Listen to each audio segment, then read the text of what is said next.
As ICE agents have begun their roundups, uh, what are your thoughts on what's happening? Yeah, I don't think there are many people who are against people who have violent criminal records being deported if they are in the country illegally. But when I see the raids, I immediately think of the families that are left behind. And it's reminiscent of the family separation policy that I had to deal with when I was mayor of Atlanta. We saw the images across the country where children were being separated from their parents and they were being housed in these detention centers. And I immediately thought of that and wondered if we are going back to that. And ironically, I was at a black tie this weekend for the Ensoro Foundation, which helps support children in foster care and children who are seeking to continue their education and helping to fill in the gap for them. And a young man gave the testimony of having to become a foster parent because his mother had been deported or was facing deportation. And he became a certified foster parent so that he could care for his children. So these aren't abstract stories. It's very real. And I would just hope that in tackling the challenges of immigration, that someone in that administration will be thoughtful about what this will mean for families and making sure that as people are detained, that they are afforded the due process rights that they should have a right to and access to, and that there is thought given to what happens to the families that they are leaving behind.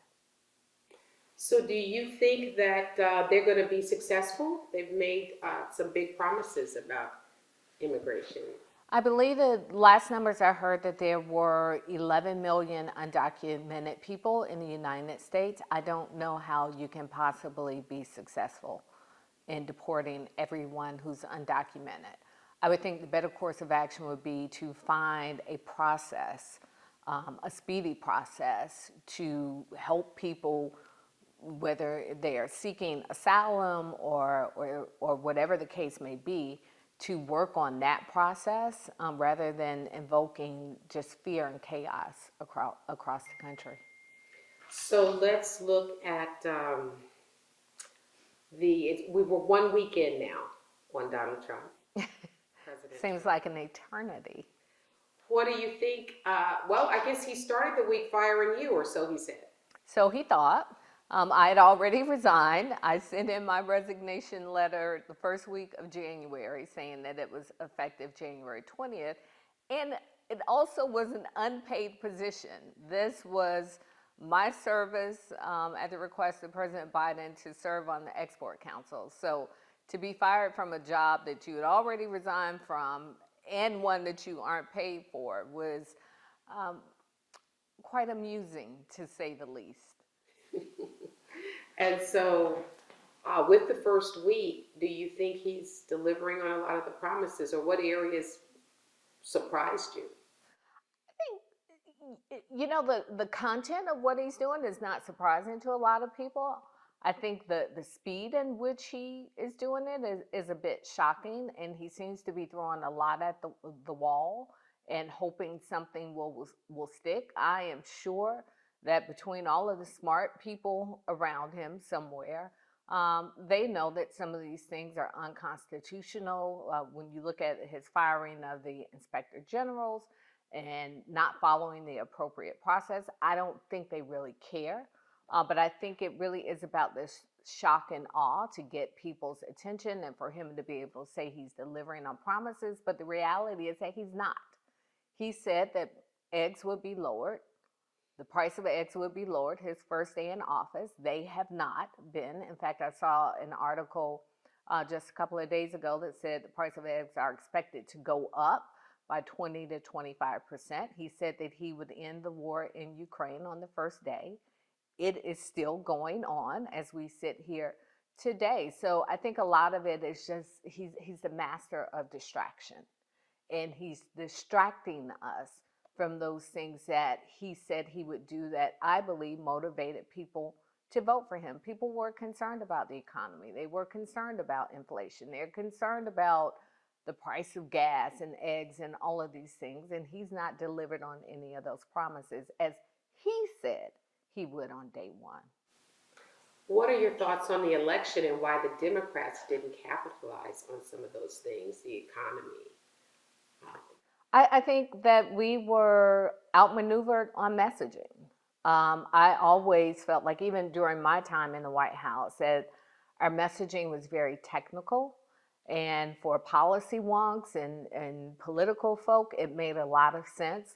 But translating that to everyday folk, we didn't do it. We did a terrible job of it. I was a journalism major at FAMU, and I remember Dr. Hawkins used to always tell us, if it's too complicated for Joe on the back of the Coca-Cola truck to understand it, then you need to simplify it.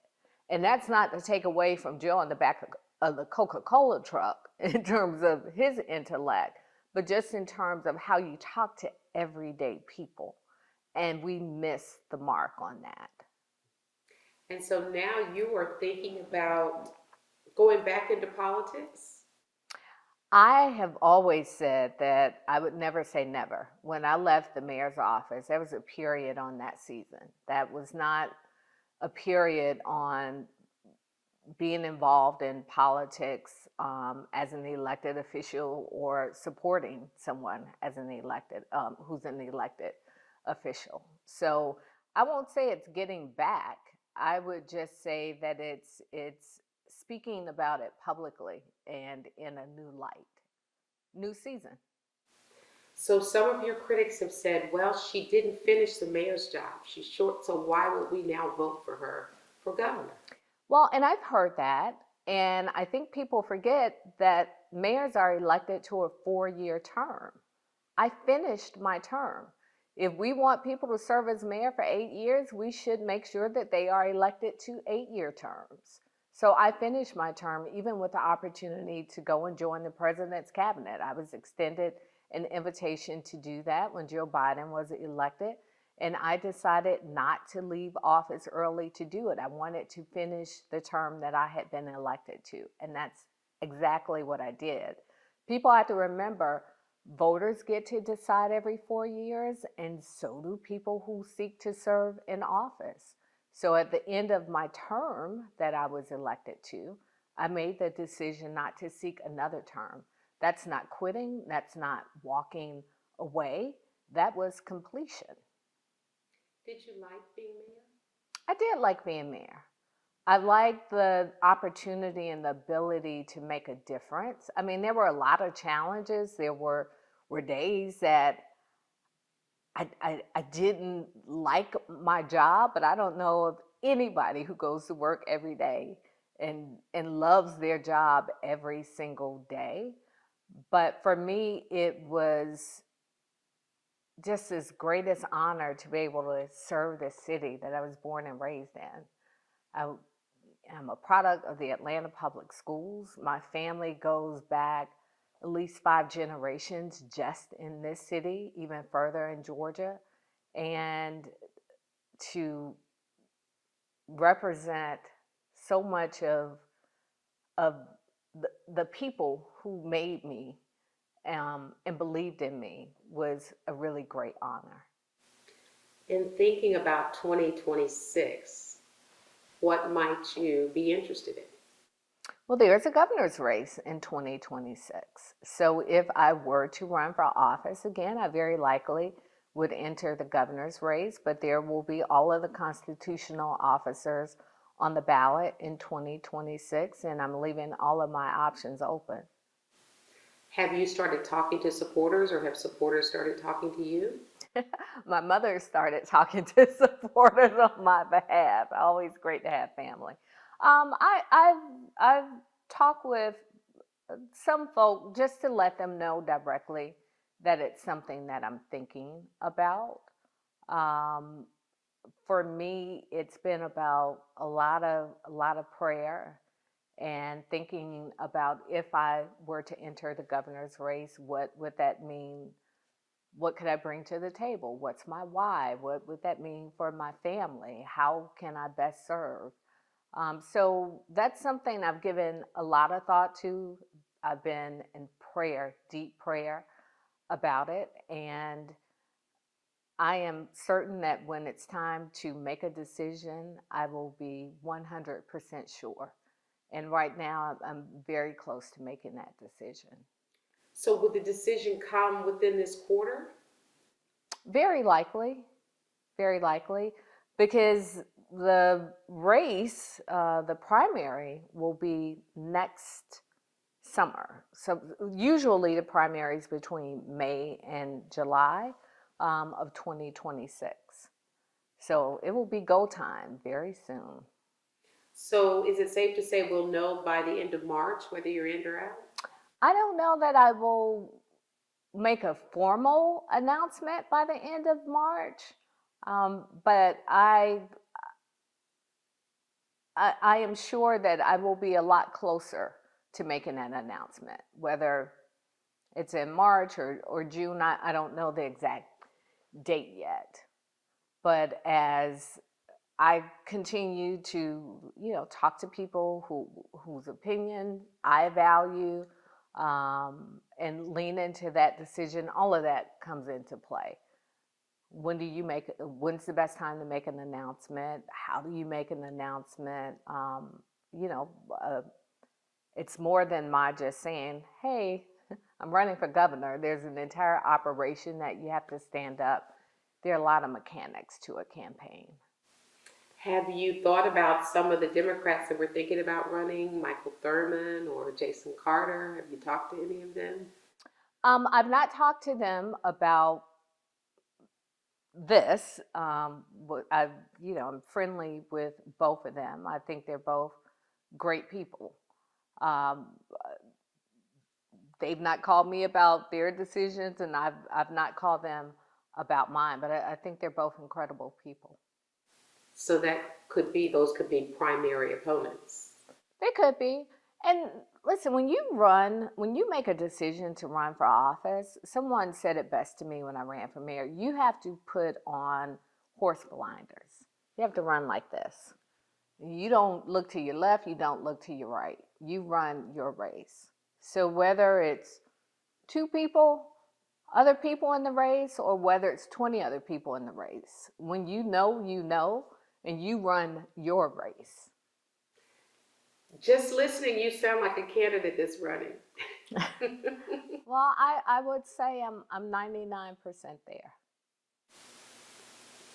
Wow. Okay. I was going to ask if when during campaigns, especially the higher, more prestigious, I guess, office, it can be tough on your family. Since your kids are a lot older now, Yeah. does that make it easier, or does that go into like thinking about it? Just they're older, not so involved, maybe with every day. Yeah, thinking about family is always top of mind. What will this mean to them? When I decided not to run for mayor, 2 of my 4 kids were disappointed. And even in having this discussion, there's one who's been a little hesitant, but once he realized he'd be away at college, he said, go for it, do what you want to do, mama. So, it's running for office is taxing on everyone, and everyone's subject to the scrutiny. And with social media, it's very difficult to protect your family and keep things away from them. But I was very happy to hear one of my kids say, well, people are going to always have something to say. So who cares if it's not true? So that was the pep talk I needed. And I guess your husband is on board, Derek? Derek is do what you want to do. Just don't disrupt my life. So, as disruptive as a campaign can be. But Derek's supportive, whether I run or not. He's supportive. Okay. So what can we say you're working on now? What is your job now? What are you doing? Well, I am finalizing my book, and I'm very excited about that. I've been working on that for the past couple of years. So I have a publishing deal with HarperCollins Publishing with the Mariner imprint. So I'm excited about that. My manuscript is due in the next several weeks. I have a creative project that I'm really excited about. Can't give a lot of details on that yet, but I was able to serve as executive producer for a creative project. So that was a lot of fun. I'm doing consulting, and the funny thing, serving as mayor was the first time I've had one job in, I don't know, since I was 15. I've always had multiple jobs. So it's been nice to explore these other areas and have fun in the creative space too. What is the book about? The book is my life story. It leans a lot into my family and just telling it from a perspective on the other side of leadership, having served as mayor, and how so many things that we think we're grasping for, we don't always realize they're already in us. And a lot of it comes from people who, in my case, in my family, who didn't have the opportunity to get a formal education, didn't have the opportunity to sit at these very highfalutin tables, but the smartest, wisest, most hardworking people that I have met, bar none. So it's been really cathartic writing it, and it's been great to honor those people who have made every opportunity that I've had possible. Lastly, let me ask you, what was your toughest job as mayor? Or your toughest issue? Because I think about Sequoia Turner. Oh, yeah. Yeah. Anytime a child dies in our city, it is beyond heartbreaking because you're constantly thinking about, is there something I could have done differently? Should I have done something differently? And the answer is you do everything differently if it meant that a child didn't die in our city. And for a very long time, I could call out the name of every child that died while I was mayor. So, there were a lot of tough days, but I would say even whatever my toughest day was, I didn't lose a child, and that puts it all into perspective. Um, you as a leader, you make the best decisions based on what you have in front of you. You do the best that you can do. And sometimes in hindsight is 2020. Maybe something should have been done differently. You can always look at it in a different lens on the other side of it. But I would say 2020 was just tough, period. From COVID to the protests. Negotiating the Gulch was probably one of the most difficult transactions, I would say. This huge real estate deal that is changing the landscape of Atlanta. Having to go to battle with that and trying to deliver for community and also balancing that with the business side of it. That was tough. And on the other side of it, I learned so many lessons just about leadership and how you bring people to the table and just the art of negotiation, I would say. So there were a lot of tough days as mayor, probably more tough days than not, which is why when I made the decision not to run again, I left with my head held very high. My approval ratings were at 68%. I had money in the bank to run a campaign. And I walked away knowing that if I wanted to run again, very likely I would be elected again. And it was really, it made me proud to walk away on my terms, to say I'm proud of the work that I've done.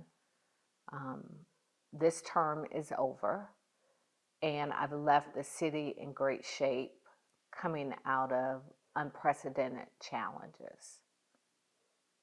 And some of the best political advice I've gotten, someone said to me, when you run for office, when you serve in office, you got to always make sure you can go back home, that you're not ashamed to go back to your community.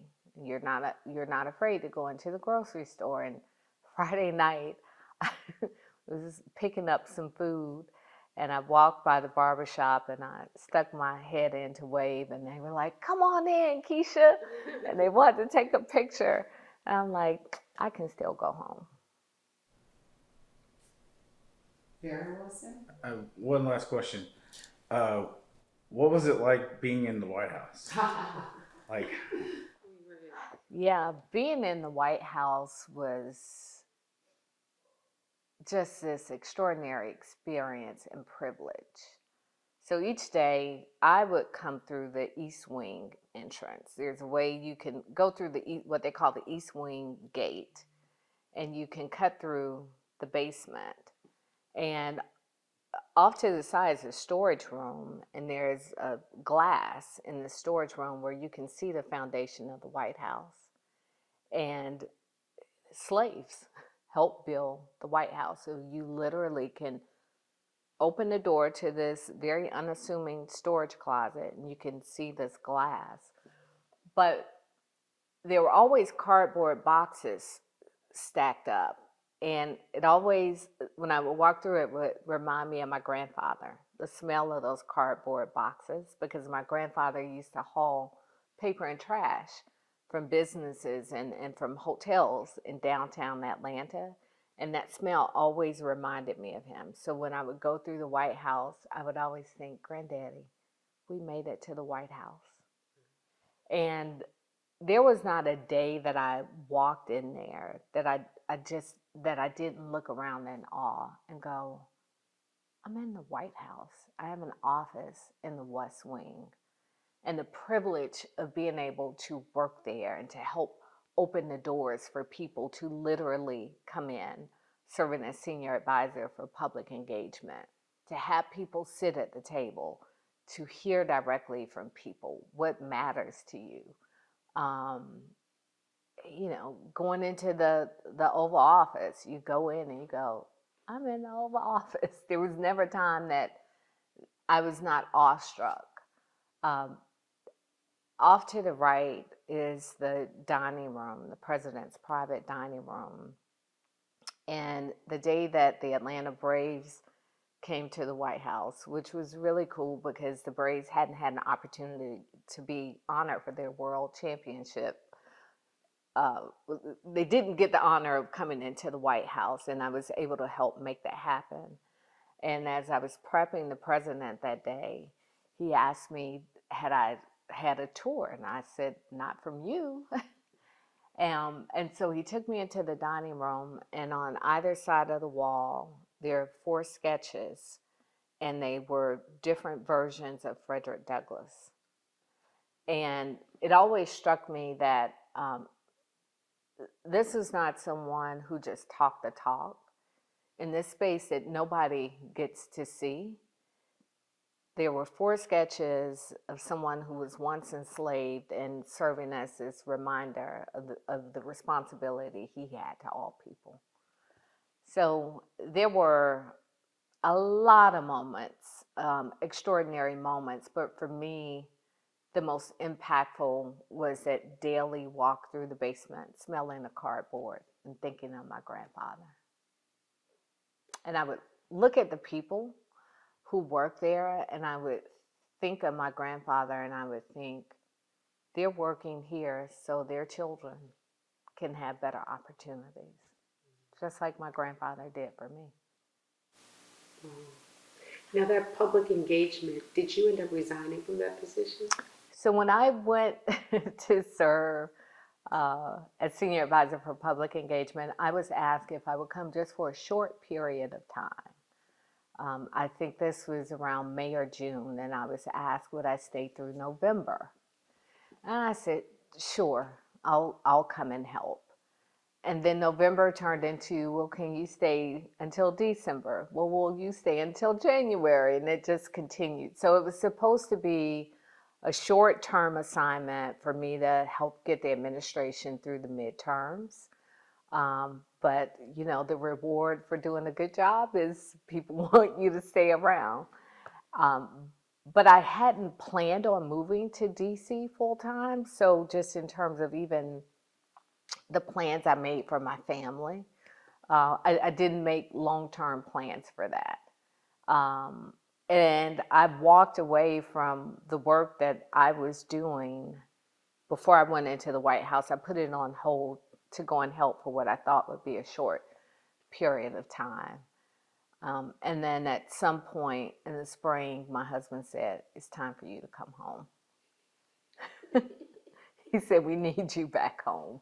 So, but, you know, again, as fate would have it, I was extended another opportunity to join the administration in a cabinet position. And I made the decision to wait until after the election. So, you know, the election didn't go our way. But, you know, for everything, there is a season. I'm sure your kids were. What did they say when you told them, "Hey, I'm going to go work at the White House"? They were really excited, and that was the interesting thing when I was mayor and I was extended the opportunity to join the cabinet. I can't say my family was completely aligned, but when I was asked to come as the senior advisor for public engagement for the first time, everybody was on the same page and said, yeah, you should go and do it. And I think part of that was because they only thought I would be gone for 3 or 4 months. But having teenagers in the house, when I came back, one of my kids asked one day, when are you going back to DC again? So they have a way of keeping you grounded. How long did you end up staying for public engagement? I was there from May, somewhere around May or June until March or April. It was around 9 months. And then the position that wasn't paying. That was, I was a member of the President's Export Council. Yes. And I was also a member, I'd just been appointed as board chair for the FirstNet Authority, which is an agency that oversees the public safety network in the country for first responders. So I actually thought that was the position that they might target me for removal, but it was the President's Export Council. What were the dates on the President Export Council? We know January of 25. I was there, I was on the Export Council for over a year. So it was after I left. I left the White House in March, April of 23. So sometime in between the end of 23, I got appointed to the Export Council. Also, it could have been December of 23. I have to go back and look. I can't remember the exact dates. Okay. Yeah. Do you have any pictures you can share with us? Yeah, I do actually.